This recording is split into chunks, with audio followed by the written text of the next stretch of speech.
I'm back with a new topic of science, which is electric current. It is an interesting topic of science which will arouse your curiosity. So, without any further delay, let's get started. So, first we need to know what is current. So, current is a flow of electrons from the positive to negative terminal. तो जो current होता है वो होता है positive to negative terminal तक जो electrons जाते हैं उसको हम करंट कहते हैं. तो अब आते हैं सिंबल्स ऑफ इलेक्ट्रिक कंपोनेंट्स. तो सिंबल्स होते हैं, एक तो होता है इलेक्ट्रिक सेल जिसका होता है एक वायर, देन लॉन्गर लाइन, फिर शॉर्टर लाइन, थोड़े स्पेस पे shorter line, then again a wire. ठीक है, तो ये होता है हमारा सेल का सिंबल. फिर होता है इलेक्ट्रिक बल्ब. इसमें क्या होता है, एक सीधी लाइन, फिर उसके बाद ऐसे थोड़ा बीच में से ऐसे राउंड सा, and then again straight line. फिर आता है स्विच इन ऑन पोजीशन. उसमें क्या होता है, एक सीधी लाइन होती है, फिर डॉट होता है, फिर सीधी लाइन, फिर डॉट, फिर सीधी लाइन. फिर उसके बाद आता है स्विच इन ऑफ पोजीशन. इसमें होता है सीधी line, then straight line, then dot, then slanting line, फिर नीचे से डॉट एंड स्ट्रेट लाइन. और जो बैटरी होती है वो हमने डबल ट्रिपल सेल्स बनाने होते हैं, ऐसे जैसे longer simple straight line, longer line, shorter line, longer shorter and then straight line. तो आगे होती है वायर का होता है सिंबल स्ट्रेट लाइन. तो अब मैं आपको बताती हूँ कि बैटरी क्या होती है. A combination of two or more cells is called a battery. तो सेल्स की टू या थ्री कॉम्बिनेशन को हम बैटरी बोलते हैं. सेल क्या होता है, a device that generates electrical energy from the chemical reaction is called cells. तो जो सेल होता है वो एक ऐसी डिवाइस होती है जिससे केमिकल रिएक्शन मिलते हैं. और it has two terminals, positive terminal and a negative terminal. जो सेल होता है उसके ऊपर पॉजिटिव होता है, नीचे नेगेटिव होता है. देखिए ऐसे होता है ना सेल ऐसे होता है. ठीक है, ये जो ऊपर वाला होता है ये पॉजिटिव होता है, और जो ये नीचे छोटा होता है उसको हम नेगेटिव टर्मिनल बोलते हैं. अभी आते हैं electric bulb. An electric component that produces light is called bulb. तो बल्ब तो सबको पता ही है होता क्या है. जो जो हमारे बल्ब होते हैं, मतलब जो ऐसी चीज़ें जो लाइट प्रोड्यूस करती है उसको हम बोलते हैं बल्ब. तो अब हैं parts of bulb. They are glass body, cap, filaments, port wires, lead wires and stem. तो ये देखिए, ये है हमारी बल्ब की डायग्राम. ठीक है, ये जो इसका आउटर वाला जो केज सा होता है उसको हम बोलते हैं ग्लास बॉडी. जो इसके अंदर जहाँ से लाइट प्रोड्यूस होते हैं उसको फिलामेंट बोलते हैं. ये बहुत पतली वायर होती है. जो सपोर्टिंग वायर्स होती हैं वो ये साइड में होती हैं, जो फिलामेंट के साइड होती हैं. लीड वायर्स होती हैं जो सपोर्टिंग वायर्स को सपोर्ट करती हैं. जो स्टेम होती है, जो नीचे वाला पार्ट होता है उसको बोलते हैं ये वाला पार्ट. जो ये फिलामेंट सपोर्टिंग वायर्स और लीड वायर को सपोर्ट करते हैं उसको स्टेम बोलते हैं. और जो नीचे होता है जो सारी बल्ब को सपोर्ट करता है उसको क्या बोलते हैं. तो ये लाइट बल्ब का स्ट्रक्चर है.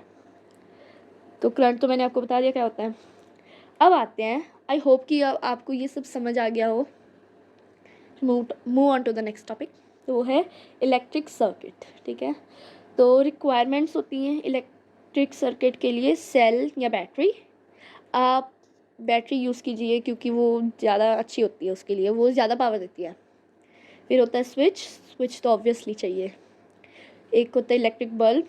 आप इसकी जगह फ़ैन भी लगा सकते हो, वो जो छोटे छोटे इतने से फ़ैन होते हैं वो भी लगा सकते हैं.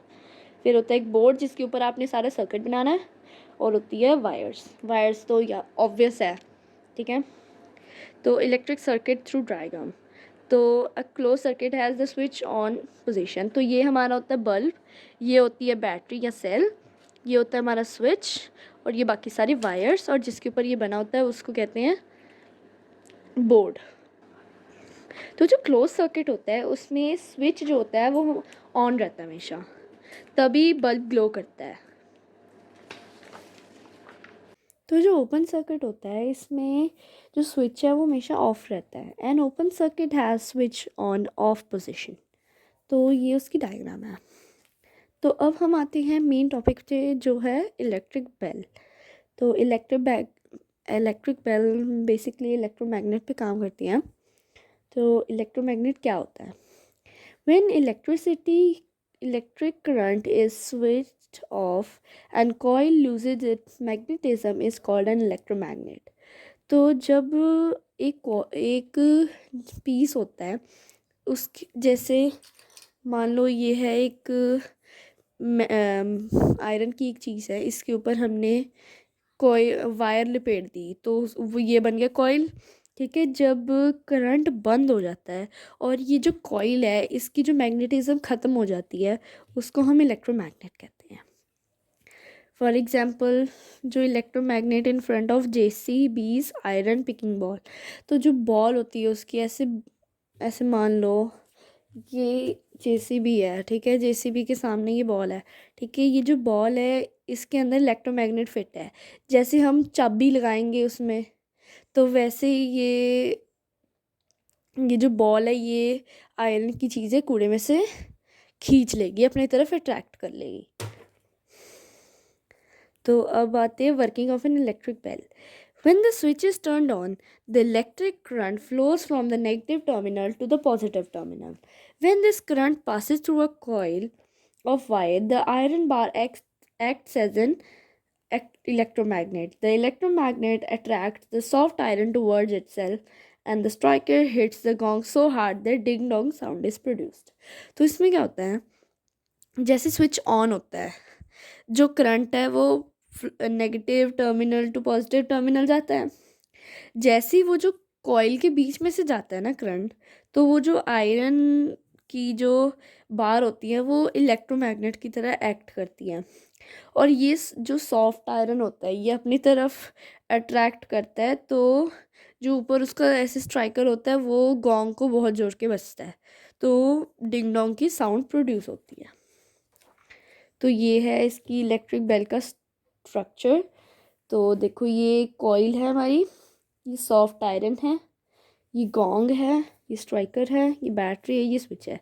मान लो हमने इसको ऑन किया, ठीक है, ये यहाँ ऐसे ऐसे यहाँ से ऐसे जाएगा करंट, ठीक है, वायर के थ्रू, तो ऐसे जाएगा तो ये इलेक्ट्रोमैग्नेट बन जाएगा। ठीक है, जैसे ये मैग्नेट बन जाएगा ये जो आयरन होगा ये अपनी तरफ इसको अट्रैक्ट कर लेगा। ठीक है, फिर जैसे ये वापस जाएगा तो ये अट्रैक्ट कर लेगा, तो ये जो स्ट्राइकर है ये बहुत जोर के घोंग को बजेगा, तो डिंग डोंग वाली साउंड प्रोड्यूस होगी। तो अब आपको ये भी बता देते हैं कि ये हैंस क्रिश्चियन ऑर्स्टेड कौन था। तो Hans Christian Oersted was a great scientist. He was the first person who noticed the deflection of compass needle every time the current was passed through the wire. तो ये एक ऐसा scientist है जिसने ये एक्सप्लोर किया कि जो हमारा जो करंट होता है ये हीट इफ़ेक्ट लेके जाता है और ये साथ में मैग्नेटिक इफ़ेक्ट भी लेके जाता है। तो जब ये ऐसे गया तो यहाँ पे मान लो हमने यहाँ पे इसकी जगह हमने कंपास ला के रख दिया। ठीक है, तो जब ये ऐसे जाएगा तो जब ये ऐसे पूरा घूमेगा तो ये जो कंपास होगी इसकी डिफ्लेक्ट करेगी इस साइड को। चलो, तो अब है ये कुछ मेन है, ये है CFL जो है कॉम्पैक्ट फ्लोरोसेंट लैम्प्स, और LED जो है light emitting diode.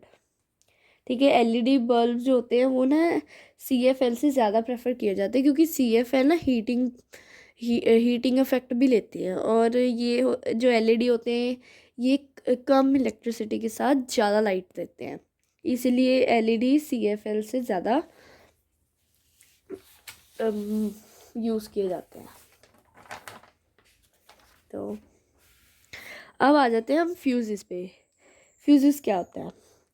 फ्यूज़ेस are the wire made from some special material that melt quickly and break when the large electric current are passed through them.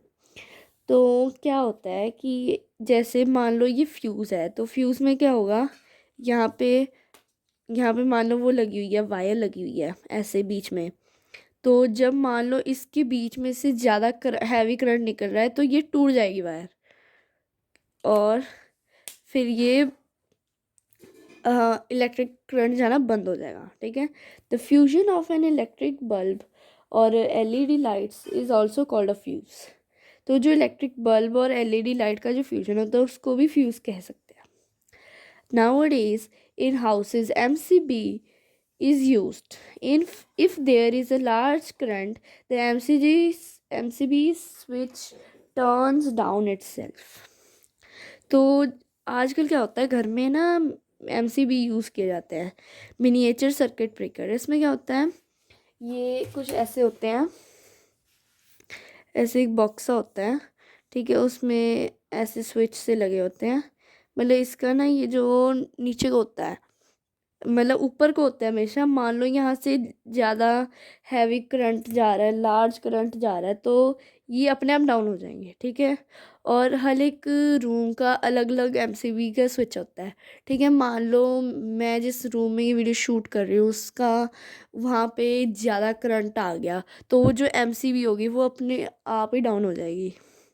तो अब फिर हमें खुद ही पता लग जाएगा कि हाँ, सारे घर की मतलब लाइटें जल रही हैं, बस इस कमरे में ही ज़्यादा करंट आ रहा था इसलिए MCB डाउन होगी, तो हम उसको खुद उठा सकते हैं। तो जो इलेक्ट्रिकल अप्लाइंसेस होते हैं उसमें छोटे फ्यूज़ ऐसे यूज़ होते हैं, ऐसे छोटे छोटे से, तो ये भी अच्छे होते हैं। इसके अंदर क्या होता है, ये ऐसे सारा होता है ना, तो इसके अंदर एक पतली सी वायर होती है जो मेल्ट हो जाती है, तो इसीलिए ये इलेक्ट्रिकल अप्लाइंसेस में यूज़ होंगे, क्योंकि अब MCB तो लगेंगे नहीं, तो इसलिए। तो यहाँ तक हमारा टॉपिक ख़त्म हुआ। अब मैं आपको कुछ एक्स्ट्रा क्वेश्चंस दे देती हूँ, ठीक है। ये कुछ एक्स्ट्रा क्वेश्चंस है इस टॉपिक के रिलेटेड जो आपको बहुत काम आएंगे। तो first question is which electric appliance does not work on heating effect of current. तो वो है इलेक्ट्रिक बेल। जो इलेक्ट्रिक अप्लायंस है ये हीटिंग इफेक्ट पे काम नहीं करती, इसीलिए इसको बेल बोलेंगे। The magnetic field around the current carrying coil lasts as long the current is flowing through it. जो मैग्नेटिक फील्ड होती है ना करंट के आसपास, वो सिर्फ तब तक होती है जब तक करंट उसमें से जा रहा है। मान लो करंट हमने बंद कर दिया तो वो बंद हो जाएगा। A fuse wire is made up of alloy tin lead। जो फ्यूज़ वायर होती है वो एलॉय टिन लीड की बनी होती है, क्योंकि उसका लो मेल्टिंग पॉइंट होता है। Which wire has a very high melting point though it is red and hot. Nichrome wire. तो ये जो नाइक्रोम वायर होती है ना, इसमें ये इतनी रेड एंड हॉट हो जाती है ना, पर ये पिघलती नहीं, ये बहुत ज़्यादा इसको हीट देनी पड़ती है तब पिघलती है। Why bulb does not glow when the probes are hanged in air। ऐसा इसलिए होता है क्योंकि जो रीज़न है कि जो एयर है वो बैक कंडक्टर है इलेक्ट्रिसिटी का। Which is the safest position of the switch. जो स्विच की सेफेस्ट पोजीशन है जब वो चलती हुए वायर के बीच में है, अदरवाइज नहीं। I hope you like this video. अगर आपको ये वीडियो पसंद आई, share with your friends and comment me your doubt below. Bye.